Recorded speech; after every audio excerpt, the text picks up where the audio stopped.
I have committed to give Albertans the most transparent and accurate information available at any given time.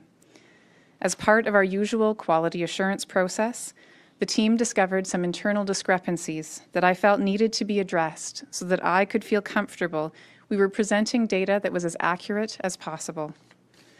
Tomorrow, we will provide a detailed update for both days.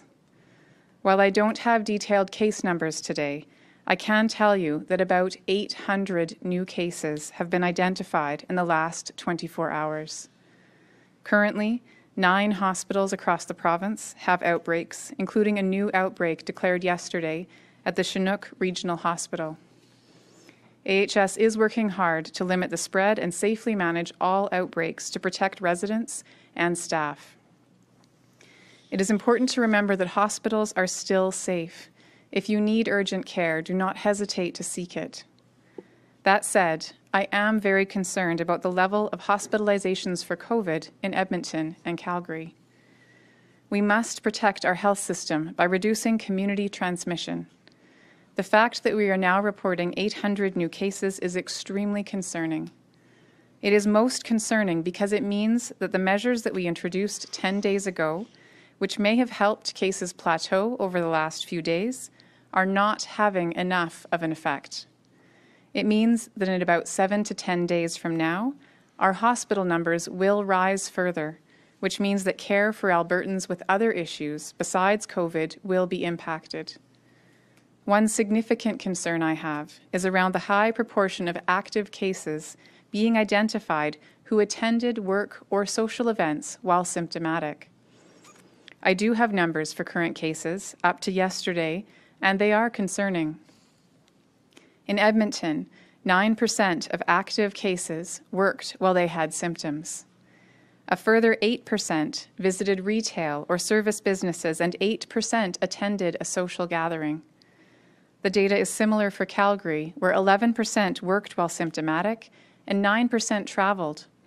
Further, 7% attended a social gathering. With more than 2,500 active cases in each city as of yesterday, we are talking about at least 500 people who did not stay home while symptomatic. This is significant. I am calling on Albertans to please stop all activities if you have any symptoms. By leaving your home for any reason other than getting tested or seeking health care, you are putting others at risk and potentially spreading the virus so that one case can lead to many. I know that it is inconvenient and disappointing, and I know that it can create tough choices for some. But it is essential, and I also repeat my request that employers recognize this importance and support their staff to do this wherever possible. It has now been 10 days since we announced new public health measures in Calgary and Edmonton, including the mandatory 15-person limit on social gatherings. I have had many people ask me why we're focusing on social gatherings. The answer is because it is a problem that is driving COVID spread in our communities. By far, the #1 driver of new cases we are seeing is exposure in households and private gatherings. Currently, about 40% of the active cases in Calgary and Edmonton as of yesterday were exposed either in their household or at a private gathering. If we could reduce cases in this area alone, then we would be quickly able to bend the curve back down. The other big area that is concerning is that many of our cases have unknown exposures.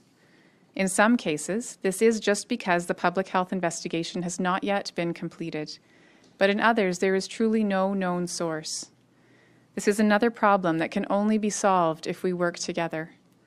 By reducing the wait times for booking a test, shortening the wait for test results, and hiring more contact tracers, we will shorten the gap between when a person is exposed and when a contact tracer is able to talk to cases, identify their close contacts, and break the chain of transmission. The shorter this gap is, the easier it becomes to identify exposure sources and reduce the spread of COVID. Unfortunately, as cases have risen rapidly, we are experiencing challenges in our contact tracing teams. AHS does not currently have the capacity to call every contact of every case in a timely way. Effective today as an interim measure until more contact tracers can be hired and trained, AHS will be focusing their contact tracing on high priority settings only. Every confirmed case will still get a phone call from AHS to identify whether or not they have a link to a high priority setting, like a continuing care facility, a healthcare setting, or a school. If a case attended a group event like a wedding, a party, or a group fitness class while infectious, or if this could have been the source of their infection, the organizer of these events will still be contacted to ensure attendees are notified. But if cases are not linked to a high priority setting, the case will be provided with information and asked to notify their own contacts of exposures and the need for them to self-isolate and get tested. Resources and information will be made available to these individuals to help them do this. I ask anyone who is notified that they are a close contact, whether by AHS or directly by someone you know, please be compassionate. You are being notified for your own protection and the protection of those around you. Please self-isolate immediately and get tested if you are identified as a close contact. I have said there is no single right way to navigate this pandemic. This remains true, and we must be mindful of protecting each other from the impacts of COVID and the impacts of restrictions. At the same time, I have said that this is a critical juncture. We need to change the trend in this province. While Calgary and Edmonton have the highest active case numbers, we have seen a concerning rise in numbers outside these two cities as well. We now have 46 municipalities on watch, with more than 50 active cases per 100,000. And even more concerningly, 29 of these have more than 100 active cases per 100,000. Our numbers today show a large increase, not the plateau we had seen for the past few days. We should be starting to see the impact of the measures we put in place last week. And as I said on Tuesday, a plateau is not enough. An increase is even more concerning. Our health system cannot care for the increasing volume of COVID cases without stopping other services, which is happening now. Unless our numbers decline dramatically in the next few days, we will have to consider additional measures to bring COVID numbers down in order to protect our health system.